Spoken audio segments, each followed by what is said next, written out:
songs to sing, my great Redeemer's praise, the glories of my God and King, the triumphs of His grace.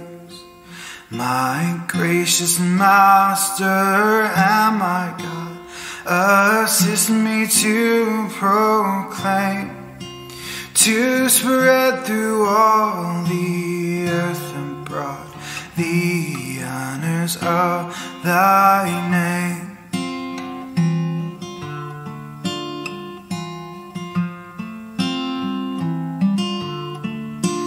He breaks the power of cancelled sin, He sets the prisoner free. His blood can make the foulest clean, His blood avail for me. He speaks and listening to His voice, new life the dead receive. The mournful broken hearts rejoice, the humble poor believe.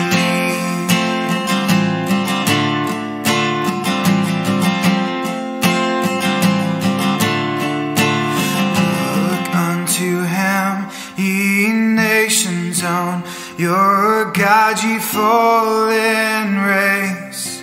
Look and be saved through faith alone, be justified by grace. See all your sins on Jesus laid, the Lamb of God was slain. His soul was once an offering made for every soul in pain.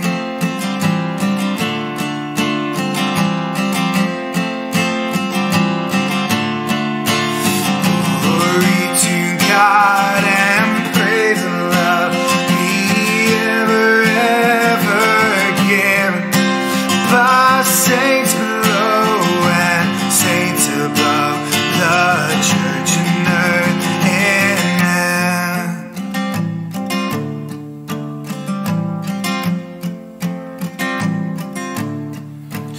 Oh, for 1,000 tongues to sing my great Redeemer's praise, the glories of my God and King, the triumphs of His grace.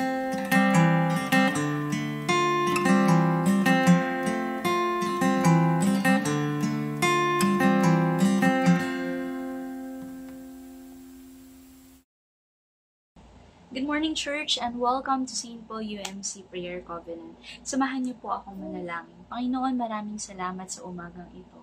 May your Spirit lead us today, at hayaan niyo po ang mga salita niyo ang tumimo sa aming puso. I pray, Lord, nakatagpuin mo ang bawat isang nakikinig ngayong umaga. At nawa, ang mga salita mo, Lord God, will not come back to you empty-handed, Panginoon. Pierce our hearts, change our lives, Lord God. This all pray in the mighty name of Jesus Christ. Amen. Samahan niyo po ako sa ating pagbasa from 2 Corinthians chapter 6 verses 1 to 13. I will be reading from New International Version. Ang sabi po dito, as God's co-workers, we urge you to not receive God's grace in vain. For He says, in time of my favor, I heard you. And in the day of salvation, I helped you.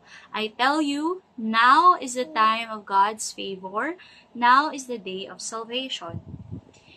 We put no stumbling block in anyone's path, so that our ministry will not be discredited. Rather, as servants of God, we commend ourselves in every way, in great endurance, in troubles, hardships, and distress, in beatings, imprisonments, and riots, in hard work, sleepless nights, and hunger, in purity, understanding, patience, and kindness, in the Holy Spirit, and in sincere love, in truthful speech, and in the power of God, with weapons of righteousness in the right hand and in the left. Through glory and dishonor, bad report and good report, genuine yet regarded as impostors, known yet regarded as unknown, dying and yet we live on, beaten and yet not killed, sorrowful yet always rejoicing, poor yet making many rich, having nothing yet possessing everything. We have spoken freely to you, Corinthians, and opened wide our hearts to you. We are not withholding our affection from you, but you are withholding yours from us. As a fair exchange, I speak as to my children, open wide your hearts also. Sa atin pong binasa, Paul is writing to the church in Corinth. They are urging them to not take God's grace for granted. Paano ba yung God's grace for granted? Ito yung mga naririnig nyo na nagpapatawad naman si God, kaya okay lang gawin ko tong kasalanan na to. It's as if yung grace ng Lord is license para ikaw ay gumawa ng mga mali dahil ba forgiving, dahil ba gracious ang ating Panginoon. Pero dito po, malinaw na sinasabi ni Paul na hindi po dapat gano'n ang ating mindset. Makikita po natin dito kung ano ang ministry na nangyari kay Paul. Hindi po dahil sa nagyayabang si Apostle Paul, kundi gusto niyang makita dito na ang ministry ay laging may katapat na commitment. Diba? Katulad sa ating mga kabataan, for example, kakatapos lang po ng ating youth camp, makikita mo dun yung commitment, yung dedication ng bawat isa na kahit may trabaho, magli-leave, na late at night, gumagawa pa sila ng manual, ng mga IDs. Makikita mo doon na hindi laging madali yung commitment, yung ministry natin sa Panginoon. Pero one thing is for sure, katulad ng sinabi ni Paul sa ating binasa kanina, na ang ating ministeryo sa Lord ay lagi namang may kapalit na fulfillment, di ba po? Na parang we have nothing yet we possess everything. So, hindi pala material things yung nagmamatter sa ministry natin, kundi yung lasting fruit, di ba? The fruit that will last, sinasabi nga sa John. Sinabi din dito ni Paul na dapat tayo, katulad ng mga Corinthians, buksan natin ang ating puso. There are times na masyadong sarado ang ating puso, maaring dahil sarado din ang ating mindset or nakukulong tayo or nalilimitahan tayo ng ating opinion or yung mga knowledge na meron tayo or ng tradition na meron tayo. But still, one thing is for sure, dapat po tayo ay flexible. Kumbaga, handa rin tayong mag-minister sa ibang tao, handa rin tayong umabot sa mga taong naliligaw, kahit na kumbaga sa ating sariling pananaw ay parang hindi naman dapat. Siguro ito po yung magiging highlight ko, no? Not to receive God's grace in vain. Sana po lahat tayo naka-experience ng grasya ng Lord na huwag po natin gawing license yun para magkaroon po tayo ng mga kasalanan.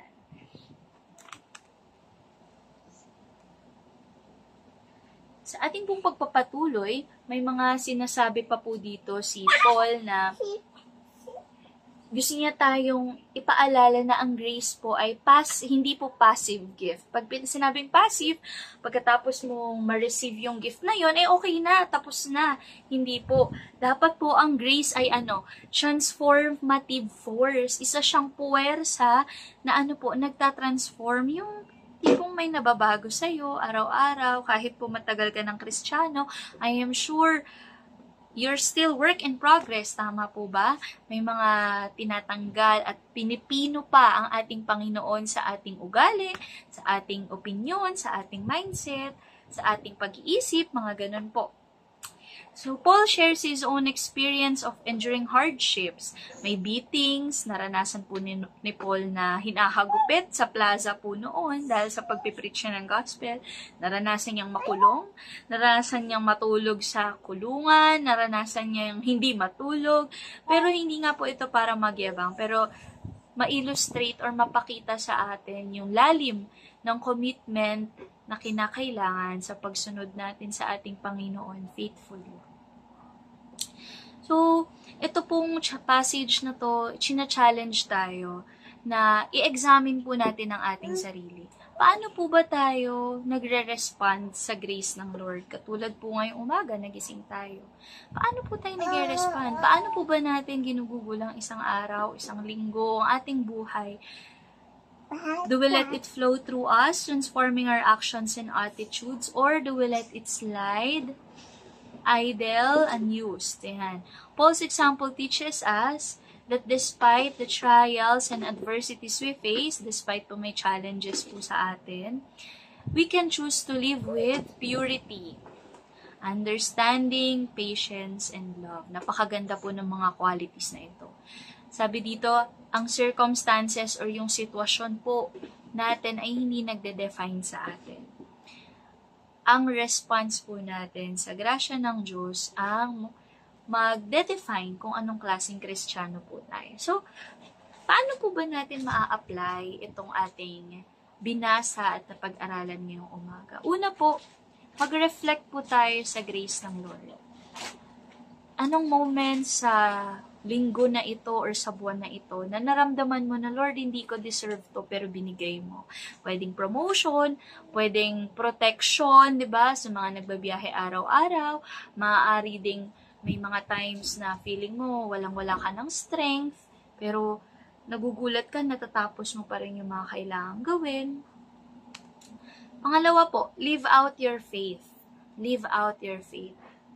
Saan ka ba madalas? Sa trabaho, di ba? Sa bahay. Isang beses lang naman madalas, sa isang linggo talaga tayo nagugugol sa church. Ibig sabihin, workplace and at your home, doon dapat makita yung faith mo. Paano mo ba ituring yung asawa mo? Paano mo ba kausapin yung anak mo? Paano ka ba makipag-usap sa coworkers mo? Ikaw ba ay daluyan ng mabuting balita o ng mga chismis? Di ba po ba? Sabi dito, consider practical ways to embody the grace you've received. O kaya sa isang stranger, ba? Nakikita kaya ang mukha ni Kristo sa pamamagitan mo? Pangatlo, open your heart. Sabi ko nga po, napakahirap ng isang pusong sarado. Paul urges the Corinthians to open their hearts. Hindi lang po open maging wide. Ibig sabihin, buksan ito widely. I-reflect nyo yung mga areas sa buhay nyo kung saan feeling mo nag-hold back ka pa sa Lord. Feeling mo parang, Lord, linisin, parang ganito, parang sa buong bahay, Lord, linisin mo tong buong bahay except dun sa kwarto na to. Kasi may mga bagay ako, Lord, na ayaw kong i-let go, ayaw kong i-surrender sa'yo. Gusto ko sa parte ng buhay ko na to, ako pa rin ang masusunod. May mga ganun ka ba sa buhay mo ngayon? So, if ikaw ay isa sa mga nabanggit, ask God to help you to be more open and responsive to His leading. Sa atin po magtatapos, let me share my personal testimony po. Nung nakaraan po ay katatapos ng youth camp ng mga kabataan sa Batangas, and personally po ako ay na-bless sa commitment ng bawat isa, since ito nga pong passage na binasa natin, nakita natin dun yung commitment, yung ministry ni Paul, na hindi siya madali, hindi siya easy-easy lang, hindi siya convenient, hindi siya komportable. Pero yun ay part ng journey ng ministry, yun ay part ng paglilingkod sa Panginoon. So makikita ko po, halos po mga mayaf ang nandoon. So ako po hindi na rin kabataan, isa na rin po ako sa mga ate at kuya na nagsusupport sa kabataan. And ako po I can say na let us continue to support our young people. Financially, spiritually, emotionally, kasi kailangan po nila yun. Lalo na po, ako marami po akong kilala na wala na rin po sa church, wala na rin po sa Methodist. And it breaks my heart na may mga tao na sayang yung gift nila pero umaalis sila ng church. Pero siguro po ibang story or ibang journey ang meron para sa kanila. But one thing is for sure, alagaan po natin yung mga nag-i-stay sa loob ng simbahan. Katulad po nung sinabi ni Paul, mahirap yung ministry.